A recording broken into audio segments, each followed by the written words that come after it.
sejahtera semua. Saya Subashini, nombor matrik 290463 dan bersama rakan-rakan saya daripada FACE Kuantan hari ini akan membentangkan sebuah pembentangan bagi tugasan kita berhubung khusus kita iaitu GM 3013, hubungan manusia dalam pentadbiran, di mana untuk tugasan kumpulan kami telah diarahkan untuk membincangkan satu isu berkaitan hubungan manusia dalam pentadbiran dalam tahun 2020 sehingga 2024. Jadi bagi tugasan ini kami telah sebulat suara bersetuju untuk membuat sebuah tajuk cabaran keseimbangan kerja dan kehidupan, iaitu work-life balance di dalam era kerja jarak jauh, dan organisasi yang telah kami pilih adalah MCMC, di mana next page.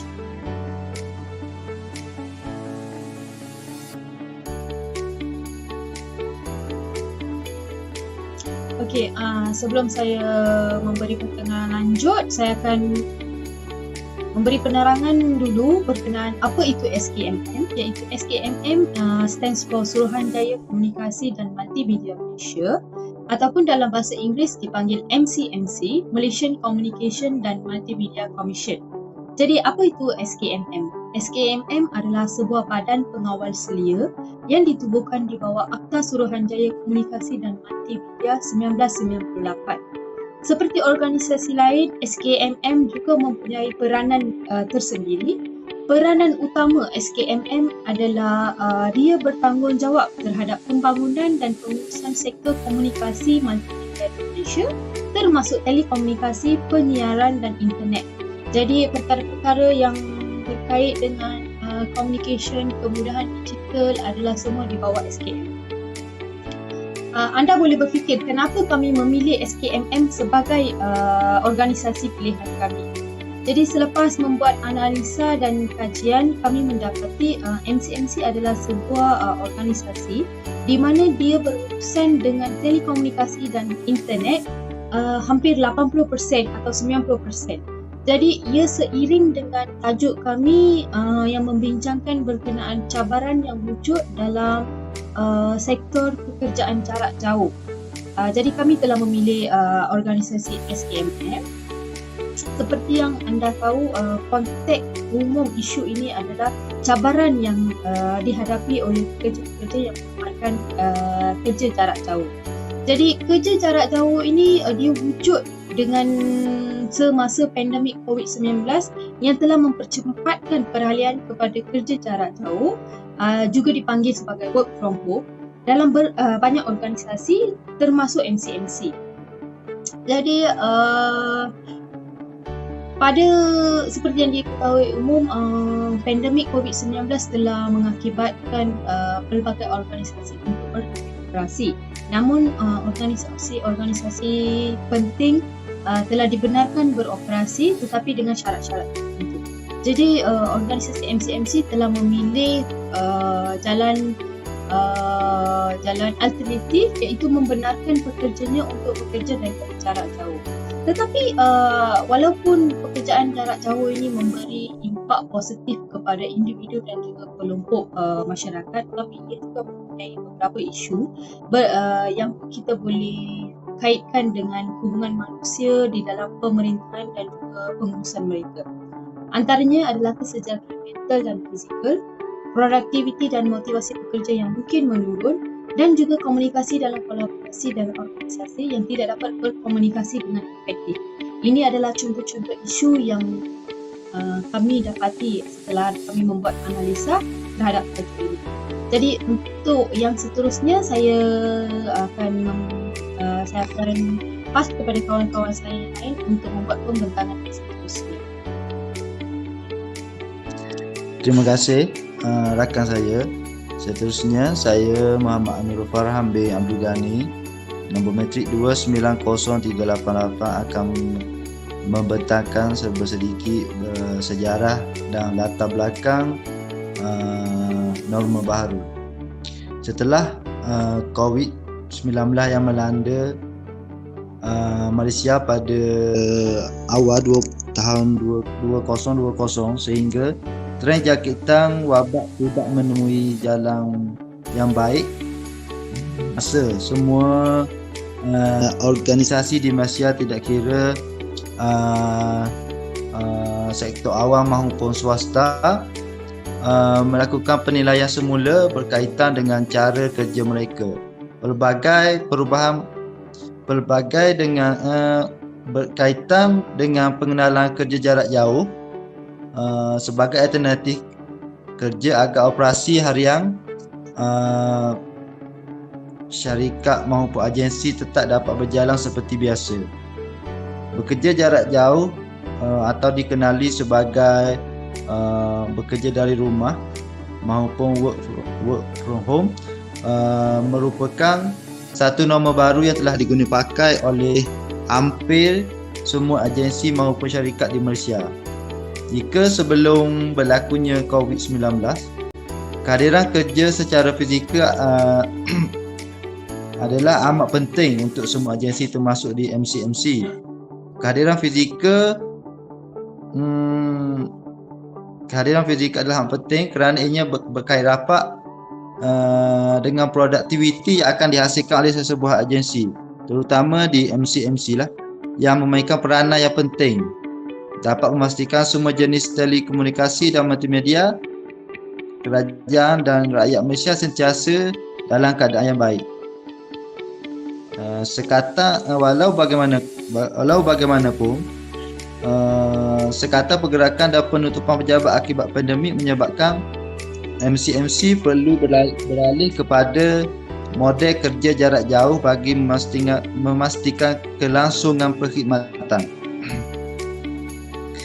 Di dalam usaha pihak MCMC mematuhi segala SOP yang ditetapkan, MCMC memilih yang terbaik dengan memberikan kebenaran kepada semua kaki tangan untuk bekerja dari rumah, di mana pada akhirnya ia telah menjadi suatu norma baru. Perubahan ini telah menjadi suatu flexibility yang memberikan pilihan dan menyebabkan kehadiran bekerja secara fizikal sudah tidak menjadi sesuatu keutamaan di MCMC. Pandemik COVID yang melanda dunia dan Malaysia secara khususnya telah mengubah cara dan kaedah operasi sesebuah organisasi.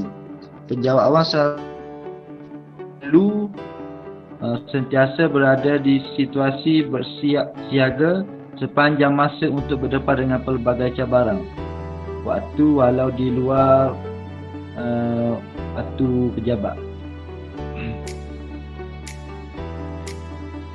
Penggunaan teknologi di sektor awam dapat memberikan nafas lega kepada semua pihak daripada melakukan tugasan yang membosankan secara berulang, dan penggunaan teknologi juga akan menjimatkan waktu bekerja dan meningkatkan pengalaman pelanggan untuk rakyat. MCMC juga tidak ketinggalan dalam perkara ini dengan menggunakan teknologi di dalam operasi harian mereka. Penggunaan teknologi seperti Google Meet, Microsoft Teams dan juga Zoom telah digunakan sebagai platform utama di dalam mengendalikan pelbagai perbincangan dan juga mesyuarat serta kolaborasi di antara pekerja dan juga pelanggan MCMC. Walaupun norma baharu kerja memberikan pelbagai keistimewaan, juga menawarkan fleksibiliti yang besar kepada semua pekerja, ia juga memberikan sesuatu cabaran yang baru melibatkan keseimbangan di antara kerja dan juga kehidupan peribadi. Kita juga akan berdepan dengan situasi proses kerja menjadi tidak teratur, di mana kita akan melakukan dua kerja secara serentak, iaitu urusan kerja dan juga urusan peribadi. Perkara ini boleh menyebabkan keletihan akan melanda dan kita akan menjadi semakin stres, seterusnya akan mengganggu prestasi kerja kita. Kita akan menghadapi pelbagai cabaran, misalnya melakukan mesyuarat atas talian namun akses internet tidak stabil dan ada gangguan bunyi bising. Ini kerana rumah itu bukanlah satu suasana yang kondusif untuk bekerja. Seterusnya, saya akan serahkan kepada kawan-kawan saya untuk pemetaangan seterusnya.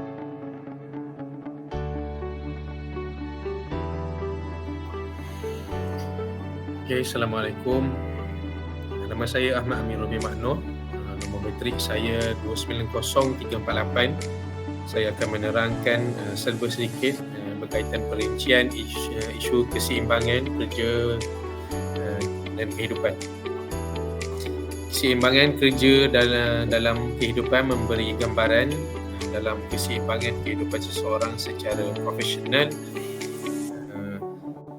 dan peribadi. Keharmonian dalam kehidupan perlu dicapai dan dalam mengimbangi pengurusan pekerjaan dan kehidupan peribadi. Dunia yang semakin maju pada hari ini memberi cabaran dalam pengurusan keseimbangan kehidupan dalam pekerjaan. Ketidakseimbangan dalam menguruskan kehidupan pekerjaan ini memberi impak negatif dan secara tidak langsung mengganggu kesihatan mental, emosi diri dan motivasi diri dalam kehidupan. Suruhanjaya Komunikasi dan Multimedia menghadapi cabaran kerja, jarak jauh dan beberapa masalah yang sukar dihadapi oleh pekerja seperti pengurusan masa dan kerja, bebanan kerja yang berlebihan dan pengurusan tanggungjawab kepada keluarga. Masalah yang dilalui pekerja ini akan memberi impak kepada organisasi dengan penurunan produktiviti kerja dan prestasi kerja yang kurang memuaskan. Itulah sedikit perincian isu keseimbangan kerja dan kehidupan daripada saya. Dan seterusnya saya serahkan kepada sahabat saya untuk menerangkan topik yang seterusnya. Hai, Assalamualaikum. Nama saya Muhammad Fikri bin Umar. Seterusnya saya akan membentangkan mengenai penambahbaikan yang dicadangkan. Okey, terdapat pelbagai penambahbaikan yang boleh kita mengutarakan pada organisasi SKMM ini. Antaranya ialah waktu kerja yang lebih fleksibel, di mana waktu bekerja dijadualkan semula ataupun memberikan satu jadual yang lebih fleksibel untuk bekerja tidak stres, seperti disingkatkan masa dan memberi masa peribadi bersama keluarga tu yang lagi fleksibel. Seterusnya ialah pengurusan perlu memberi satu program kesejahteraan kepada pekerja, yang mana satu program ini untuk memberi satu kaunseling kepada pekerja-pekerja yang terlibat ataupun yang mungkin mempunyai masalah-masalah akibat tekanan kerja jarak jauh. Seterusnya ialah memberi maklum balas ataupun membuka satu platform untuk pekerja-pekerja memberi maklum balas terhadap apa yang mereka lalui sepanjang bekerja jarak jauh yang mereka alami ataupun sepanjang mereka menghadapi situasi ini. Dan akhir sekali, pengurusan boleh melatih ataupun train setiap department tu satu ketua untuk pengurusan perlu menjadi satu pemerhati ataupun wakil untuk mereka diberikan satu motivasi ataupun mewujudkan satu wakil untuk memberi pendekatan dan sokongan kepada pekerja. Sekian, terima kasih. Seterusnya,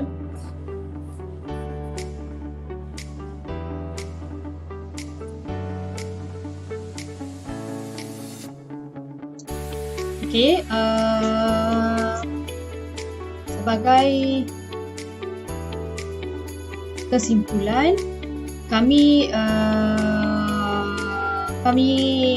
berempat, iaitu saya dan rakan saya telah membuat satu kesimpulan, iaitu setelah keseluruhan analisa dan perbincangan, kami mendapati dan berpendirian bahawa isu ini adalah satu isu yang perlu diberi perhatian kerana cabaran keseimbangan kerja yang wujud dalam kehidupan ini semakin kritikal. Jadi untuk kita menguruskan perkara ini, hubungan manusia yang baik atau sokongan yang berterusan daripada pihak pengurusan dan penambahbaikan dalam polisi kerja serta sokongan kesejahteraan perlu diberi sebagai kunci untuk mengekalkan keseimbangan antara hubungan pengurusan dan juga pekerja. Itu sahaja daripada kami. Sekian, terima kasih.